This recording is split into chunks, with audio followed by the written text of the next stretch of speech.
دور میں ملت کے لیے ایک آسرا، ایک امید کا چراغ جمعیت علماء ہند، اور جمعیت علماء ہند میں اس کی جوان قیادت اور بے مثال جرأت، جس کو ہم اپنی زبان میں حضرت مولانا سید محمود اسد مدنی کے نام سے یاد کرتے ہیں۔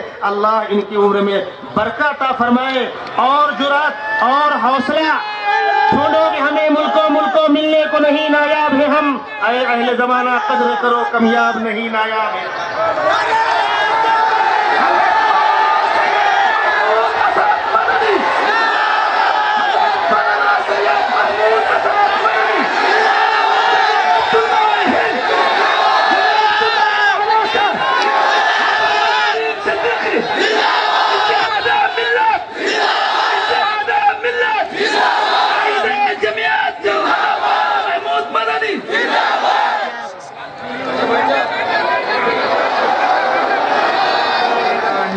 من شرور أنفسنا ومن سيئات أعمالنا من يهده الله فلا مضل له ومن يضلله فلا هادي له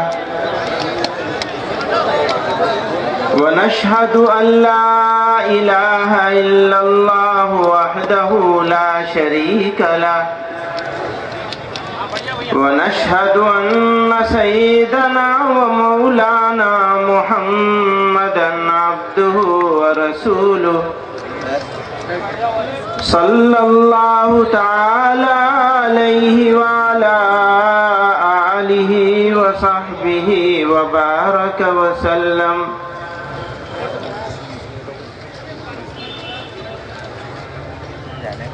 اسٹیج پر موجود امیر شریعت حضرت مولانا عبد القدیر صاحب دامت برکاتہم، حضرت مولانا سید اطہر علی صاحب صدر آل انڈیا علماء بورڈ، حضرت مولانا مفتی شریف صابری صاحب صدر جماعت اتحاد المسلمین، جناب توفیق اسلم صاحب امیر جماعت اسلامی مہاراشٹرا، اور ہمارے دوست جناب مجتبیٰ فاروق صاحب جنرل سیکریٹری مجلس مشاورت،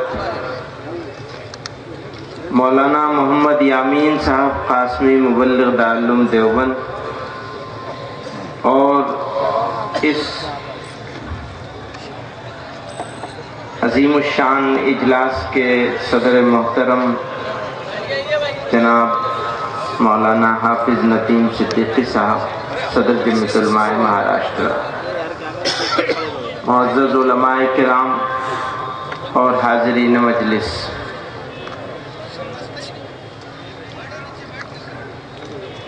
قوموں کی زندگی میں کبھی کبھی ایسا وقت آتا ہے جب قربانی کی ضرورت پڑتی ہے۔ ملت کو یہ احساس ہے کہ ہمارے اس خوبصورت اور عظیم الشان ملک پر مشکل وقت آن پڑا ہے۔ اسی احساس کے تحت یہ ملت اپنی بیداری کا ثبوت دے رہی ہے۔ عام حالات میں لوگ اس طرح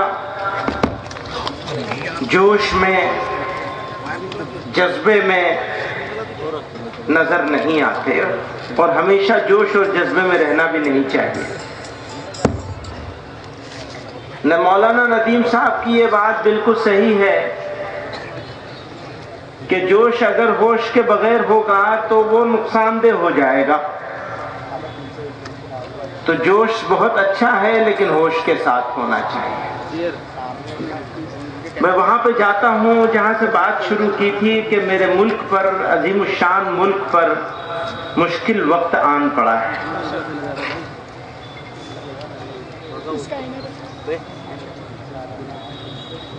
اپنے ملک کو عظیم الشان کہنے کے لیے کیوں میں کہہ رہا ہوں، اس پہ تھوڑی سی روشنی ڈال دوں۔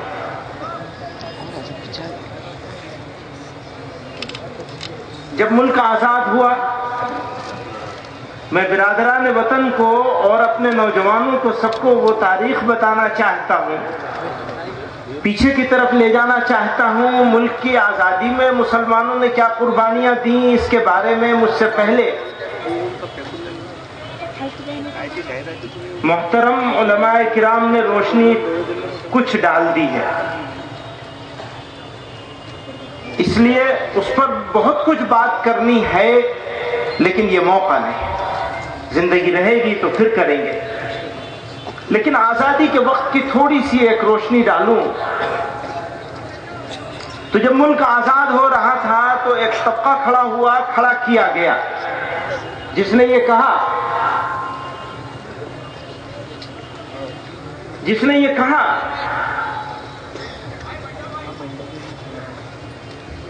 کہ ہم ایک ساتھ نہیں رہ سکتے، ملک میں بسنے والے الگ مذاہب کے لوگ ایک ساتھ نہیں رہ سکتے، اس لیے مسلمانوں کو الگ ملک چاہیے، اسلامک اسٹیٹ چاہیے۔ اب ذرا غور کیجئے گا، اسلام کے نام پر ایک ملک مانگا جا رہا تھا جہاں قرآن کی حکومت ہوگی، جہاں نظام مصطفیٰ چلے گا۔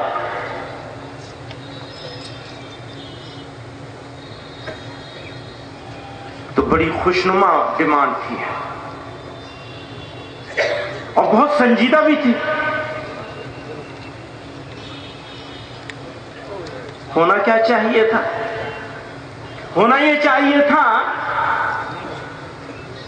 کہ ملک کے مسلمان ایک آواز ہو جاتے، سیسا پلائی ہوئی دیوار بن جاتے اور یہ کہتے کہ ہاں ہم نہیں رہ سکتے، اور بڑی خوبصورت بات ہے، ہم اس کے حامی ہیں۔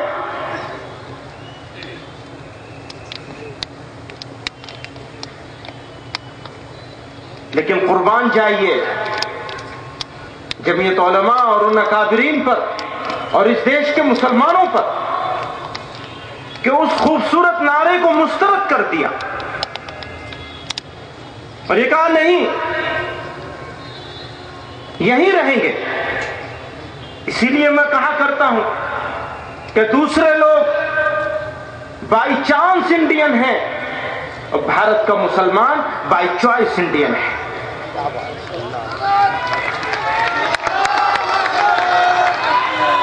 ہم اتفاق سے ہندوستانی نہیں ہیں۔ میں اس ملک کے حکمرانوں کو اور اس صوبے کے حکمرانوں کو بتانا چاہتا ہوں کہ ہم اتفاق سے ہندوستانی نہیں ہیں، دوسرے لوگ اتفاق سے ہندوستانی ہیں، اور ہم نے ہندوستان کو اختیار کیا ہے۔ یہ میرا ملک ہے، ہمارا ملک ہے۔ پشاور کے قصہ خانی بازار سے لے کر مدنا پور تک کوئی ذرہ اس دیش کا دھرتی کا ایسا نہیں ملے گا جہاں علماء، جس کو علماء نے اور مسلمانوں نے بھارت کے اپنے خون سے رنگین نہ کیا۔ میرے بھائیوں بزرگوں، ایک بات، اس کا ایک دوسرا پہلو بھی عرض کر دوں۔ 70 سالوں میں بے شمار ناانصافیاں کہاں سے کہاں پہنچ گئے کہ ریزرویشن کی ڈیمانڈ کرنے لگ گئے، مجبور ہو گئے ریزرویشن مانگنے پر۔ یہ مسلمانوں کے لیے نہیں، ملک کے لیے افسوس کا مقام ہے۔ بے شمار خرابیاں پیدا ہو گئی، طبقاتی تفریق، اونچ نیچ، لوگوں کے ساتھ مذہب کی بنیاد پر ڈسکریمنیشن، امتیاز۔ اس کے باوجود میں پورے اعتماد کے ساتھ آپ لوگوں کو مایوسی سے نکالنا ہماری ذمہ داری ہے۔ میں یہ عرض کرنا چاہتا ہوں کہ اس پورے بر صغیر میں جتنے مسلمان رہتے ہیں، غور سے سنیے گا، اس پورے بر صغیر میں اس پورے اپ مہادیپ میں، انڈین سب کانٹیننٹ میں جتنے مسلمان رہتے ہیں، الحمدللہ بھارت کا مسلمان ہم اس پورے علاقے میں رہنے والے مسلمانوں سے سب خرابیوں کے باوجود اچھے حال میں ہیں، اور ہمیں فخر ہے اس کے اوپر۔ میرے بھائیو بزرگ، آج آپ کو یہاں اس اسٹیج پر ایک بہت ہی خوبصورت چیز جس کی سب سے زیادہ ضرورت ہے، اور یہ بات اچھی طرح سمجھ لیجئے کہ جب اتحاد کی بات ہو رہی ہے تو یہ اتحاد کسی سے لڑنے کے لیے نہیں، بلکہ آپ اپنی طاقت کو مضبوط بنانے کے لیے ہے۔ اگر بھارت کا مسلمان مضبوط ہوگا تو بھارت مضبوط ہوگا، میرے ملک کا مسلمان مضبوط ہوگا تو یہ ملک مضبوط ہوگا، اور ملک کا مسلمان اگر کمزور ہوگا تو یہ ملک کمزور ہو جائے گا۔ ہم اپنے ملک کی طاقت کے اوپر کوئی سمجھوتا نہیں کر سکتے۔ میں ان علماء کا جو یہاں تشریف رکھتے ہیں دل کی گہرائیوں سے استقبال کرنا چاہتا ہوں، جنہوں نے دیوار توڑی ہے، اور اس کام کو اگر ہم آگے بڑھانے میں کامیاب ہو گئے تو یقین جانیے اس ملک کی ایک نئی تاریخ رقم ہوگی، اس کے لیے قربانی دینی پڑے گی۔ ہاں، ابھی میں دیکھ رہا تھا کہ کسی انجمن والے نے کہا، جمعیت علماء والوں نے گھٹنا ٹیک دیا اہل سنت والجماعت کے علماء کے سامنے۔ ہم نے کہا ہم 100 مرتبہ گھٹنا ٹیکیں گے انشاءاللہ ملت کے لیے۔ ہمیں فخر ہے اس بات پر، ہمارے لیے شرم کی بات نہیں ہے، یہ فخر کی بات ہے کہ ہم ملی اتحاد کے لیے، اسلام کے لیے، مسلمانوں کے لیے، اس ملک کے لیے، انسانیت کے لیے 100 مرتبہ گھٹنا ٹیکیں گے۔ نعرہ تکبیر، جمعیت علماء ہند، اتحاد ملت، حضرت مولانا محمود مدنی، مولانا اشرفی صاحب، مولانا کلیم صاحب، مولانا حمید ندیم صاحب قومی یکجہتی کی بات کہتے ہیں۔ تو جب اگر ایک فیملی میں جھگڑا ہونے لگے، وہ فیملی ترقی نہیں کر سکتی۔ اگر ایک فیملی میں جھگڑا ہونے لگے، وہ فیملی ترقی نہیں کر سکتی، برباد ہو جائے گی وہ پریوار، وہ کنبا۔ تو اتنا بڑا ملک، 125 کروڑ کی آبادی کا ملک، اور ملک میں بسنے والی سیکنڈ لارجسٹ میجورٹی بھارت کا مسلمان، اگر تنگ دست رہے گا، اگر مشکل میں رہے گا، اگر مظلوم رہے گا، اگر ستایا جائے گا، تو ملک کیسے ترقی کرے گا؟ انسانیت کیسے پنپے گی؟ میں یہ بات کہنا چاہتا ہوں اپنے ان دوستوں سے جو ہندوتو کی بات کرتے ہیں، ان دوستوں سے کہنا چاہتا ہوں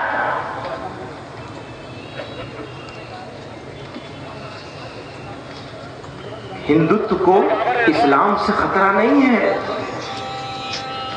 ہندوتو کو تو خطرہ اگر ہے تو ادھرمیوں سے ہے، جو دھرم کے نام پر دھرم کے ماننے والوں کو بانٹنے کی کوشش کر رہے ہیں، ان سے خطرہ ہے۔ اسلام اور مسلمانوں سے کبھی خطرہ نہیں ہو سکتا۔ معاشرہ آزادی کی طرف جا رہا ہے، ہر چیز کا ویسٹرنائزیشن ہو رہا ہے، اور مغرب کی تہذیب خود مسلمانوں کے لیے بھی، آج کی تاریخ میں مسلمانوں کے لیے اگر سب سے بڑا خطرہ ہے تو مغربی تہذیب ہے، جس نے ہمارے نوجوانوں کو نشے میں مبتلا کر دیا، بے حیائی اور فحاشی میں مبتلا کر دیا۔ ٹیلی فون ہے، ساری برائیاں اسی میں آ گئی، لوگ جیب میں لے کے گھومتے ہیں، معاشرہ برباد ہو رہا ہے۔ شریعت کے تحفظ کے لیے ہر قربانی دیں گے، لیکن اپنے اندر بدلاؤ لانا ضروری ہے۔ جب تک ہم اپنے اندر بدلاؤ نہیں لائیں گے تب تک زمانے کو بدل نہیں سکیں گے۔ میں اپنے نوجوانوں سے کہنا چاہتا ہوں، حکومتوں اور اقتدار کے بدلنے سے حالات نہیں بدلیں گے، مسلمانوں اپنے اعمال اور کردار کے بدلنے سے حالات بدلیں گے۔ اگر ہم کردار بدلنے کو تیار ہو جائیں، اگر ہمارے دل میں سے حسد کا جذبہ، اپنے سگے بھائی بہنوں کے لیے حسد کا جذبہ دور کرنے کے لیے ہم تیار ہو جائیں، اگر آپس کی دشمنیاں اور لڑائیوں کو بھولنے کو تیار ہو جائیں، اگر ہم معاف کرنے کو تیار ہو جائیں، اگر ہم صلہ رحمی کرنے والے ہو جائیں، اگر ہم کینہ اور دشمنی اور عداوت کو دور کر دیں، اگر ہم اپنے وقت کو ضائع کرنے کی عادت کو چھوڑ دیں، اگر ہم دیر رات تک جاگنے کی عادت کو چھوڑ کر صبح سویرے اٹھنے والے ہو جائیں، تو وہ دن دور نہیں جب حالات بدل جائیں گے۔ ہمارا نوجوان تو تب سو کے اٹھتا ہے جب دنیا کی ترقی یافتہ قومیں اپنا آدھا کام کر چکی ہوتی ہیں۔ یہ وہ چیزیں ہیں جو بڑی چھوٹی چھوٹی ہیں، لیکن بغیر ان کے کامیابی نہیں ہوگی۔ یہ دعویٰ یقیناً کیا جا سکتا ہے کہ جان دے دیں گے، لیکن جان دینے کے لیے جس چیز کی ضرورت ہے اس چیز کو ہمیں اپنے اندر پیدا کرنا ہوگا۔ تمہیں شریعت کے تحفظ کی بات میں کو ایک ہی بات کہہ کر اپنی بات آگے بڑھاؤں گا۔ اگر مسلمان 3 طلاق، دیکھیے مجھ سے ایک جرنلسٹ سوال کر رہا تھا تو میں نے اس سے کہا طلاق تو بہت بری چیز ہے، اور میں نے اس جرنلسٹ سے کہا میں آپ کے ذریعے یہ بات پہنچانا چاہتا ہوں کہ جب رشتہ قائم ہو گیا تو ہمارے نوجوانوں کو، رشتے میں بندھنے والے لوگوں کو، مرد عورت دونوں کو یہ عزم کر لینا چاہیے کہ کتنی بھی آپس میں ناپسندیدگی ہوگی ہم کسی قیمت پر علیحدہ نہیں ہوں گے۔ جو رشتہ قائم ہو گیا اس کو نبھائیں گے، سینے پہ پتھر کی سل رکھ کر کے نبھائیں گے۔ اور طلاق یہ حلال چیزوں میں سب سے ناپسندیدہ چیز ہے۔ ہاں یہ صحیح ہے کہ اگر پھنس جائیں تو اس پھنسے ہوئے سے نکالنے کے لیے ایک طریقہ دیا گیا ہے۔ پھر اگر ایسی مجبوری ہو ہی گئی کہ طلاق دینی ہی پڑے گی تو اس کو اپنے اختیار سے نہ کرے، بڑوں کے پاس لے جائے، وہاں اپنا معاملہ حل کرانے کی کوشش کرے، اور پھر جب ہو تو طریقے سے ہو، غیر شرعی طریقے سے، بدعت طریقے سے کسی قیمت پر طلاق نہیں ہونی چاہیے۔ ہماری بات، قرآن کی بات، اللہ اور اس کے رسول صلی اللہ علیہ وسلم کی بات اگر ہم نہیں مانیں گے تو زمانہ ہماری بات کیسے مان لے گا؟ تو سب سے پہلے ہماری ذمہ داری ہے، ہم اس ذمہ داری کو ادا کریں، اور بدعت طریقوں کو چھوڑنا ہوگا ہمیں اپنی زندگی کے ہر شعبے سے، خصوصاً عورتوں کے ساتھ معاملہ کرنے میں۔ پیغمبر علیہ الصلوۃ والسلام تو فرما رہے ہیں یغلبن کریما، عورتوں کے بارے میں فرما رہے ہیں یہ شریف لوگوں پر غالب آ جاتی ہیں، وَيَغْلِبُهُنَّ لَئِيمٌ، اور کمینے لوگ ان پر غالب آ جاتے ہیں۔ اب غور کیجئے گا، جناب رسول اللہ صلی اللہ علیہ وسلم مرد کی شرافت اس میں بتا رہے ہیں کہ وہ عورت سے دبنے لگے، عورت کو برداشت کرنے لگے، عورت کی ناحق کو بھی پی جائے، یہ مرد کی شرافت ہے۔ اور اگر عورت ڈرنے لگے مرد سے، اگر بیوی شوہر سے ڈرتی ہے تو سمجھ لینا کہ شوہر کمینہ ہے۔ پیغمبر علیہ الصلوۃ والسلام فرما رہے ہیں، شریف اور کمینے کی پہچان بتا دی، اور پھر فرماتے ہیں فَأُحِبُّ أَنْ أَكُونَ كَرِيمًا مَغْلُوبًا، میں یہ پسند کرتا ہوں کہ عورت کے سامنے مغلوب ہو جاؤں لیکن شرافت نہ چاہے۔ وَلَا أُحِبُّ أَنْ أَكُونَ لَئِيمًا غَالِبًا، میں کمینہ بن کر عورتوں پر غالب نہیں آنا چاہتا۔ میرے بھائیوں کو سنو، اور اگر عورت کے ساتھ ہم برداشت برداشت نہیں کریں گے، اگر ہم انصاف نہیں دیں گے، اگر ہم اپنے معاملات کو شریعت کی روشنی میں حل نہیں کریں گے تو پھر دوسروں کو تو موقع ملے گا ہی۔ دہشت گردی، آج ابھی مولانا سید اطہر علی صاحب دہشت گردی کے حوالے سے بات کر رہے ہیں۔ اسلام میں اس کی کوئی گنجائش نہیں ہے، ہرگز کوئی گنجائش نہیں ہے۔ اور کوئی مسلمان سب کچھ ہو سکتا ہے لیکن ظالم نہیں ہو سکتا۔ اسلام نے ظلم کو کسی قیمت پر برداشت نہیں کیا۔ فرمایا قرآن میں اللہ تعالیٰ نے وَمَنْ قَتَلَ نَفْسًا بِغَيْرِ نَفْسٍ أَوْ فَسَادٍ فِي الْأَرْضِ فَكَأَنَّمَا قَتَلَ النَّاسَ جَمِيعًا وَمَنْ أَحْيَاهَا فَكَأَنَّمَا أَحْيَا النَّاسَ جَمِيعًا۔ اگر کسی نے کسی ایک آدمی کو بغیر وجہ کے مار دیا یا فساد پھیلایا تو اس نے گویا پوری انسانیت کو، پوری مانوتا کو قتل کر دیا، برباد کر دیا۔ اور اگر کسی نے کسی کو بچایا تو اس نے گویا کہ پوری انسانیت کو بچا لیا۔ یہ قرآن میں اللہ تعالیٰ انسانیت کو بچانے کی تعلیم دے رہے ہیں۔ اس لیے دہشت گردی کو، دہشت کو اسلام کے ساتھ جوڑنا اسلام کے اوپر بدترین ظلم ہے۔ اب یہ ظلم دوسرا الزام لگا کے کرے، یا ہمارے کچھ لوگ، ہم اس کو کسی قیمت پر برداشت نہیں کر سکتے۔ فرقہ پرستی، میں یہ کہنا چاہتا ہوں کہ اگر ملک کے لوگوں کو اقتدار پر آنے کے لیے یا اپنی پکڑ بنانے کے لیے بانٹنے کی کوشش کی جائے گی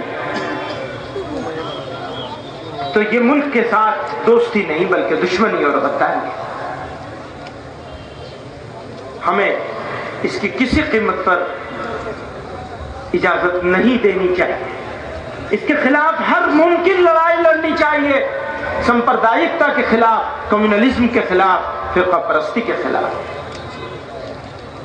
میں اس صوبے کے وزیر اعلیٰ کو یاد دلانا چاہتا ہوں کہ جب وہ وزیر اعلیٰ نہیں تھے تو انہوں نے اپوزیشن میں رہتے ہوئے مسلمانوں کی اوقاف کے بارے میں آواز اٹھائی۔ آج وہ اقتدار میں ہیں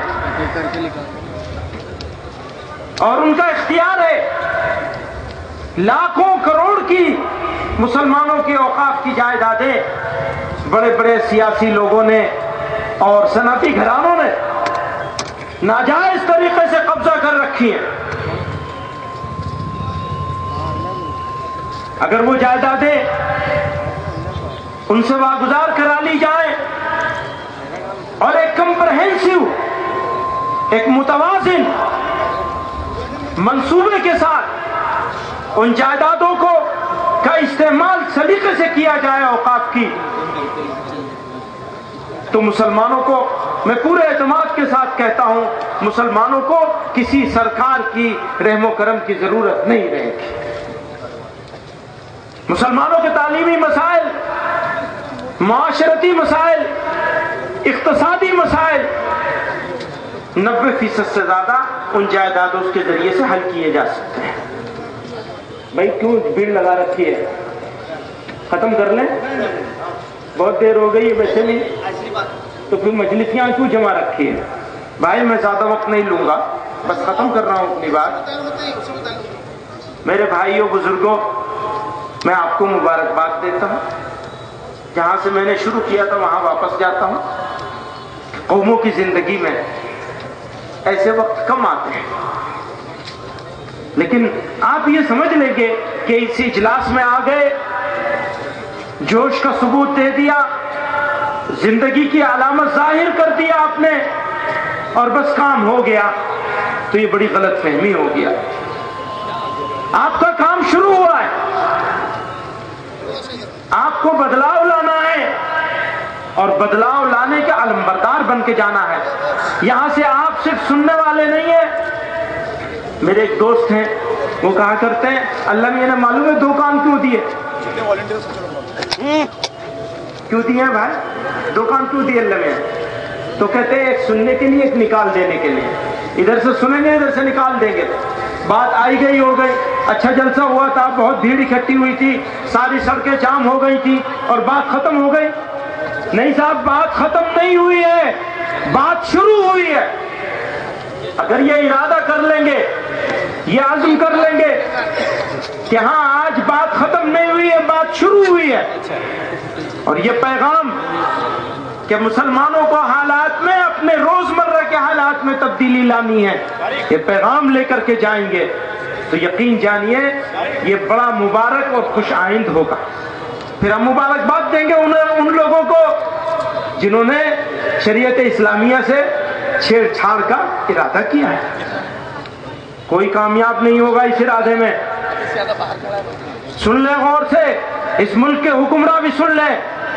اگر مسلمان نے یہ ارادہ کر لیا کہ ہم اپنی شریعت میں کسی کو دخل نہیں ہونے دیں گے, دخل نہیں کرنے دیں گے, تو انشاءاللہ دنیا کی کوئی طاقت اس میں مداخلت نہیں کر سکے گی. اس کی بھی وجہ بتا دوں, اس کی بھی وجہ بتا دوں میں. بھائی, ایک مرد ہے, ایک عورت ہے. یہ لوگ کہتے ہیں ہم نے قانون بنایا, آپ جو ہے وہ 3 طلاق نہیں دے سکتے. عورت دیندار ہے, وہ کہتی ہے جی ہو گئی, ہو گئی تو ہو گئی, اب اس کو رہنے پہ کون مجبور کرے گا؟ کہتے ہیں 1 سے زیادہ شادی نہیں کر سکتے. یہی تو قانون بنانے کی کوشش کر رہے ہیں نا عورتوں کے ساتھ ناانصافی کی. تو سنو, تم قانون بناؤ گے, ہم قانون توڑیں گے انشاءاللہ.